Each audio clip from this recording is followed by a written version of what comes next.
안녕하세요. 저는 한국상하수도협회 물산업인증팀 송명현입니다. 저는 저희 부서에서 KS 인증, 단체 표준 인증, 정수 처리 인증 등 전반적인 인증 사업에서 근무하고 있습니다. 네, 안녕하세요. 한국상하수도협회 성과평가팀에 속해 있는 강지원이라고 합니다. 제가 있는 곳은 하수도처이며 제가 하고 있는 업무는 전반적인 성과평가 업무인데요. 성과평가 업무란 공공하수도를 이제 저희에게 대행을 맡기실 때 대행업체가 일을 잘 처리하고 있는지 저희가 평가를 하고 이를 점수를 매겨서 이제 보고서를 작성하는 일을 하고 있습니다. 안녕하세요. 한국상하수도협회 인적자원개발위원회에서 NCS와 SQF를 담당하고 있는 김영도입니다.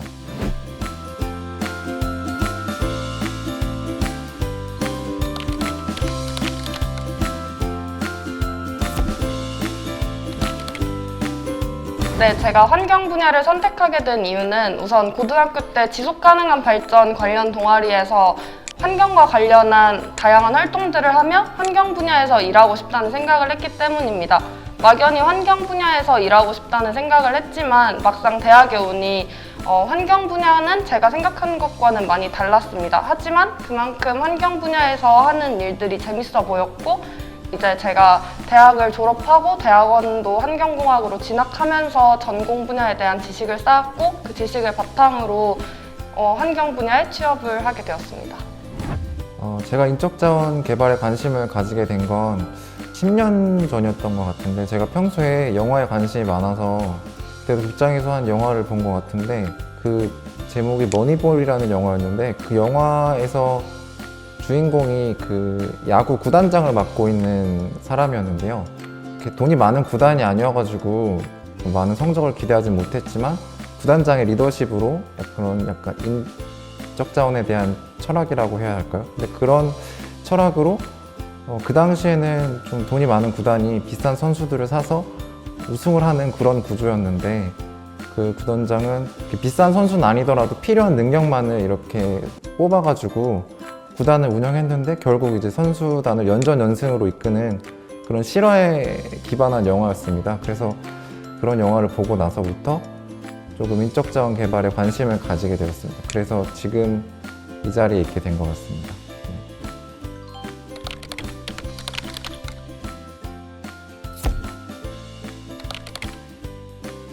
저희 환경 분야는 보통 기사를 따죠, 그렇죠? 그렇죠. 수질도 있고 네. 대기도 있고 기사가 일단은 환경 분야에서 일을 하려면 기본이 되어야 하는 것도 맞고 주로 환경 분야에서 이제 법 관련해서 법적으로 기사가 필요한 산업이 많기 때문에 우선적으로 보통 저희는 채용 공고가 뜨면 뭐 수질환경 기사 5대, 대기환경 기사 5대 필수 이런 게 많으니까 아무래도 준비를 하고 공기업이나 이런 것을 준비하려고 이제 어학 공부나 컴퓨터 활용 능력도 했던 것 같아요.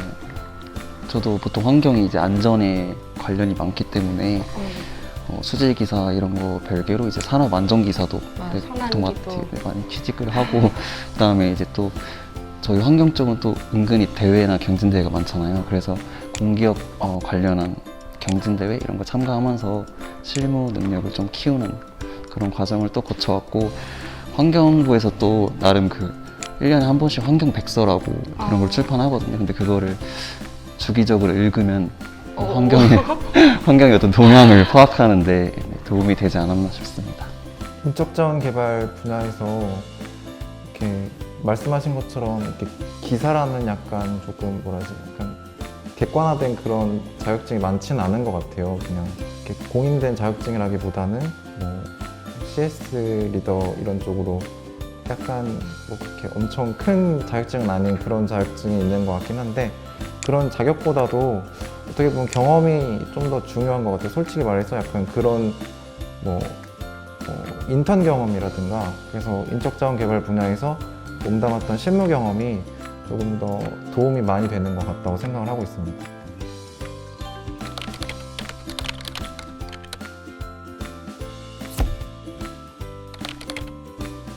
공기업 채용 과정은 크게 서류 과정, 필기 과정, 그다음에 면접 과정 이렇게 진행이 됩니다. 블라인드 채용이라 하면 이러한 공기업의 채용 과정에서 오직 직무의 평가 요소로 반영될 수 있는 부분만을 평가에 반영을 하는 것을 의미합니다.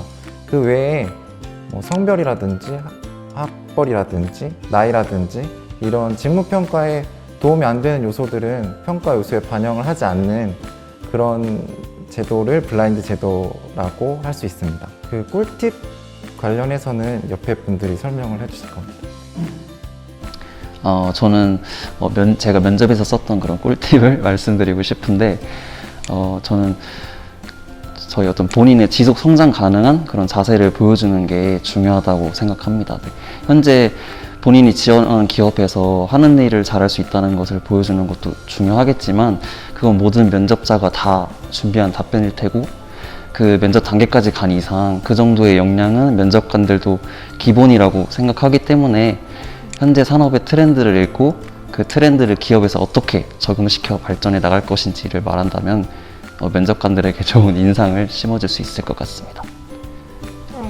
맞아요. 그리고 면접하니까 생각났는데, 뭔가 저희 둘이 면접 스터디를 같이 우연히 했었는데, 이제 면접 스터디가 제일 도움이 많이 된 것 같아요, 진짜. 아무래도 면접을 제가 가면은 이제 다른 지원자분들도 같이 있었지만 되게 이렇게 말을 할 때, 이 사람이 우리 회사에 얼마나 많은 공을 들였느냐가 이게 정보력으로 느껴지니까, 이제 이렇게 물어봤을 때 내가 지원한 업무에서 무슨 일을 하는지 정확하게 알고 있는 게, 그게 다 관심의 척도로 느껴지고, 뭔가 이게 이 사람은 이 사람 뽑으면 되게 일 잘하겠다 이런 느낌이, 뭔가 그런 업무의 적합성에서 오는 게 아닌가, 그런 부분이 되게 인상에 남을 것 같습니다.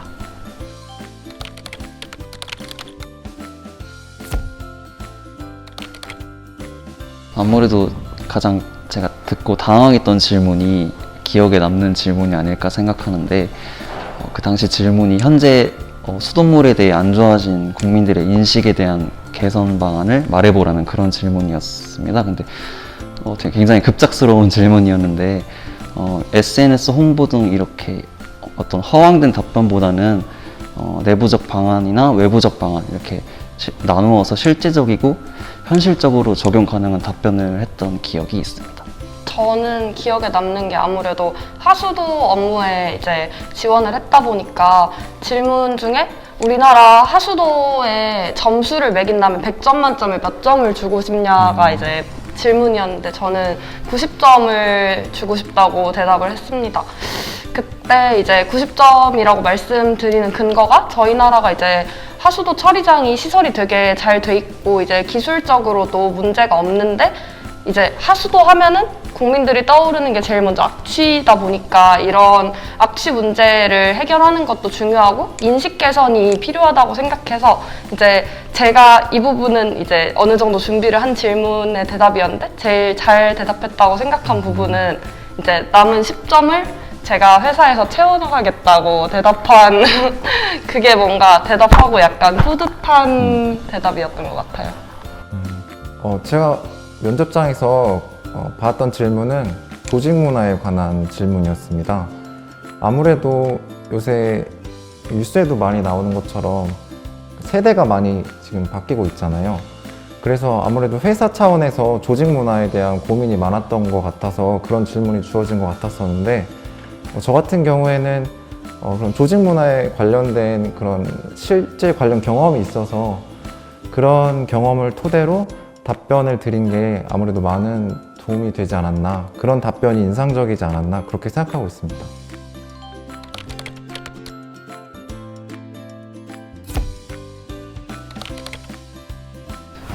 아무래도 환경 분야는 대부분 이제 공정 관련 근무가 많잖아요. 네, 그래서 이론과 실무의 차이를 굉장히 느끼기 쉽다고 생각하는데요. 제가 지금 현장 근무는 아니지만 현장을 일단 견학했던 경험이나 주변 동기들을 통해서 들은 바로는 보통 다 이론을 실무에 그대로 접목시키지 못한다고 하더라고요. 그래서 그 기존 이론을 실제 현장에 적용을 하다 보면 현장 환경이나 주변 환경 때문에 변수들이 생기고 이런 변수들에 대응하다 보면 가끔 이론과는 완전 상이하게 그런 경우도 생긴다고 하더라고요. 그래서 저는 뭐 입사 전에 기회가 된다면 현직자들이 있는 곳에 가서 이런 차이들을 좀 경험하고 오는 게 좋을 것 같다고 생각합니다. 맞아요. 아무래도 환경공학 분야가 이제 주로 배울 수 있는 게 이론적인 분야다 보니까 보통 일반적으로 화학과 관련된 공부를 많이 하게 되는데 이제 직접 현장에서 저는 이제 현장에 나가서 직접 업무를 지켜보고 이렇게 평가를 하는 업무다 보니까 현장에 가보게 됐는데 이제 제가 배웠던 공정 처리 도안은 생각보다 크게 많이 다른 이게 내가 이론으로만 배웠던 거랑은 많이 차이가 있구나라는 생각도 들었고 이제 또 저희 협회에서 이제 물산업 관련해서 교육생들을 많이 한다는 거를 저도 입사하고 나서 알게 돼서 되게 아쉬웠던 게 이제 여기서 교육을 받고 실무를 경험해 볼 수 있더라고요. 그래서 저는 실질적으로 업무를 해보고 내가 취업 준비를 하는 게 되게 도움이 많이 됐을 것 같다라는 생각을 해서 그 부분은 좀 아쉬운 점이 있어서 실무를 경험해 보는 게 제일 중요한 것 같아요. 인적자원 개발 분야에서 실무랑 이렇게 학교에서 배웠던 거랑 가장 차이가 큰 부분이라고 느꼈던 거는 커뮤니케이션 능력이 아닐까 생각했습니다. 학교에서는 뭐 커뮤니케이션 능력에 대해서 배우는 바가 따로 없었는데 막상 현장에 와보니까 인적자원 개발 분야 특성상 다양한 조직이나 다양한 그런 개인들과 일하는 경우가 많았는데 평소에 그런 부분에 대해서 준비가 안 돼 있다 보니까 당황하거나 실수를 하는 경우가 많았는데 그런 부분에 있어서 이게 이론과 실제가 좀 차이가 있지 않았나 그렇게 생각하고 있습니다.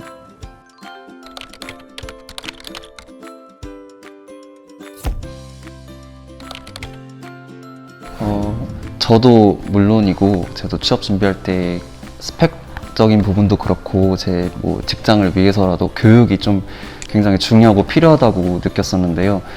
이제 교육이 보통 장기간으로 진행하거나 원치 않는 교육이 되게 껴있는 경우가 많잖아요. 그래서 선뜻 교육 듣기를 망설이는 준비생들이 저뿐만이 아니라 많았는데 이를 좀 개선하기 위해서 교육을 좀 단위 공정별로나 아니면 직무별로 좀 세분화해서 원하는 교육을 좀 선택해서 그다음 집중 교육을 받을 수 있는 과정이 다양하게 생기면 좋을 것 같습니다. 네, 아무래도 환경 분야는 이제 주로 최소 3개월 이상의 장기간 교육이 많다 보니까 이제 실무가 같이 있는 경우도 있고 그래서 이제 저 같은 경우처럼 학교를 다니면서 이제 병행하기가 힘든 과정들이 꽤 있으니까 이제 고민하는 친구들도 많고 교육을 듣기 위한 또 다른 면접을 준비하는 게 또 힘들기도 하고 그래서 이제 요즘 같은 코로나로 언택트가 발달되었을 때 조금 더 세분화된 말씀해주신 것처럼 대기, 수질 이런 식으로 하나 분야가 아닌 수질에서도 하수도, 상수도 이런 식으로 조금 더 세분화해서 이제 학생들이나 교육을 받고 싶은 사람들이 선택지를 조금 더 이렇게 가질 수 있는 게 필요할 것 같아요. 인적자원 개발 분야에서 일을 하고 싶다면은 제가 생각하기에 좀 관련 분야에서 남들보다 조금 일찍 조금 다양한 경험을 스스로 많이 해봤으면 좋겠다는 생각을 하고 있습니다. 이 분야가 아까도 말씀드렸다시피 조금 이제 성향이 어느 정도 중요한 분야라고 생각을 하기 때문에 조금 일찍 이쪽 경험도 해보고 저런 쪽 경험도 해보면서 자신이 이 분야에 맞나 안 맞나 그런 판단이 쓸 수 있다면은 나중에 이쪽 진학을 하고서도 조금 더 만족하는 일을 할 수 있을 것 같고 또 조금 일찍 시도해 보면 일찍 시도해 볼수록 그 분야에 있어서 선택지가 많으니까 그런 식으로 다양한 경험을 해보는 걸 추천합니다.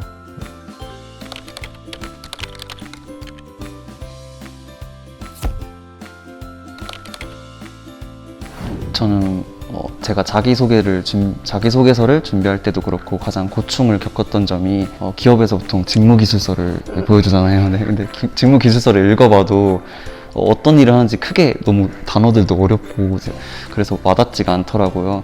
그래서 이처럼 저처럼 실무를 많이 경험하지 못하고 경력이 없는 준비생들에게는 직무기술서를 읽고 해당 기업의 업무를 파악하는 게 한계가 있다고 생각하기 때문에 근데 또 직접 기업에 연락하는 분도 있긴 한데 굉장히 부담되잖아요.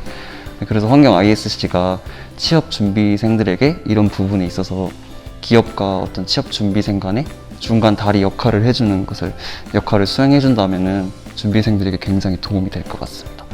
맞아요. 이게 직무 기술서를 아무리 읽어봐도 무슨 직무를 하는지 모르겠고, 사실 여기 올 때도 제가 이제 하수도처에서 하는 업무를 조직도를 통해서 봤는데 성과평가가 뭔지 도저히 모르겠더라고요. 그래서 이제 그 중에 아는 단어 하나가 국제협약 관련 부분이라서 그 일을 하시는 분은 한 분밖에 없는데도 이제 그걸로 연습해 가야겠다 이런 생각을 했을 정도로 이제 환경 직무에서 어떤 일을 하는지 명확하지가 않으니까 이 부분이 좀 어려운 것 같아서 이제 ISC에서 이러한 인적 자원인 사람들을 또 개발해내고 또 일을 소개해주면서 이런 식으로 직업을 고르는데 조금 더 수월하게 해주는 게 필요할 것 같아요. 네, 맞는 것 같습니다. 제가 지금 ISC에 몸을 담고 있는데도 불구하고 ISC를 안 지가 얼마 되지 않았습니다. 실제로 ISC가 설립된 지도 그렇게 오래되지 않아서 앞으로 가장 큰 일이라고 생각하는 건 ISC에 대한 홍보가 우선적으로 되면은 조금 더 이런 문제점들이 조금 해소할 수 있고 좀 더 그 역할에 대해서 사람들이 기대하는 부분도 커질 수 있고 그렇기 때문에 일단은 홍보 분야에서 조금 더 힘을 써줬으면 좋겠습니다.